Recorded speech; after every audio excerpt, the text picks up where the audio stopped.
जिस तरह से यूजर रशिया यूक्रेन के बीच तनाव के बीच हम बाजारों को रिएक्ट करते हुए देख रहे थे, लेकिन वहां से कुछ ईज आउट की न्यूज आई और जिसके बाद बाजार में अच्छी रिकवरी आई और सारे सेक्टर्स ने ऑटो पैक में अच्छी खासी एक रिकवरी, रीबाउंड, आईटी, टेक्नोलॉजी, यहां से आपको कई सारे स्पेसेस में आपको रीबाउंड सेशन देखने को मिला है। अजय, क्या ये एक शॉर्ट, क्योंकि ऑफकोर्स एक अच्छी ग्लोबल फ्रंट पे एक न्यूज अच्छी थी जिसकी वजह से हमने कल भी यूएस मार्केट्स, अगर आपको याद होगा तो जब ट्रूप्स बढ़ने की बात हो रही थी तो मार्केट्स नीचे प्लंग हो रही थी और जब वहां से थोड़ी ईज आउट की सिचुएशन आई तो बाजार भी बिल्कुल उसी तरह से रिएक्ट कर रहे हैं और इंडियन मार्केट्स में भी आपको इस वक्त वही हाल दिख रहा है। क्या ये शॉर्ट्स भी कवर हुए हैं, वो एक बड़ी रीजन है, या फिर वाकई ग्लोबली जिस तरह से टेंशन थोड़ी ईज आउट हो रही है बाजार भी रिलीफ फील कर रहे हैं? देखिए, सर्टेनिटी से नहीं कह सकते कि ये ईज आउट हो रहे हैं जियोपॉलिटिकल।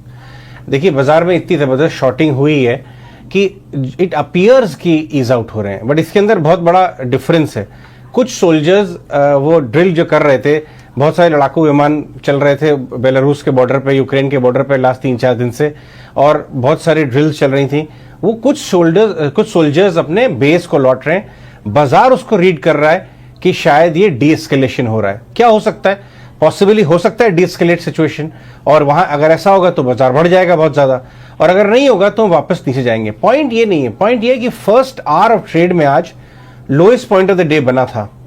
वहां पे अगर रिस्क रिवॉर्ड आपको अच्छा लगा होगा और आपने डर के आगे जीत है सोच के पैसा डिप्लॉय किया होगा तो आप गेन्स में, क्योंकि आपको याद होगा हम सारे टेक्निकल एनालिस्ट से सुबह जब बात कर रहे थे शो पे, तो कोई भी कॉन्फिडेंस से ये बात नहीं कह पा रहा था उस समय, क्योंकि इतनी वॉलेटाइल है सिचुएशन। अभी मजा लीजिए, श्योरली रिबाउंड आ रहा है और एक्सट्रीम ओवरसोल्ड सिचुएशन पुल बैक्स आते हैं, लेकिन 1-2 दिन देखना पड़ेगा कि ये जो इट अपीयर्स लाइक डिस्कलेशन या ये वाकई डिस्कलेशन है।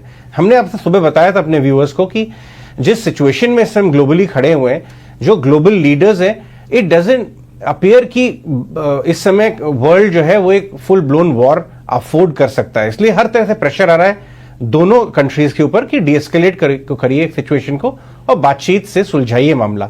उस तरफ जाएगा, आगे नहीं तो पीछे। हो सकता है थोड़ा सा कॉन्फ्लिक्ट भी हो जाए, लेकिन ये मत भूलिए कि बाजार 200 डे मूविंग एवरेज के नीचे चला गया था बैंक निफ्टी, और निफ्टी 200 डे मूविंग एवरेज के पास चला गया था। 100-150 पॉइंट की दूरी है, तो वहां पे आरएसआई इतने ओवरसोल्ड थे कि कुछ रिबाउंड लाजमी था और वही हम देख रहे हैं।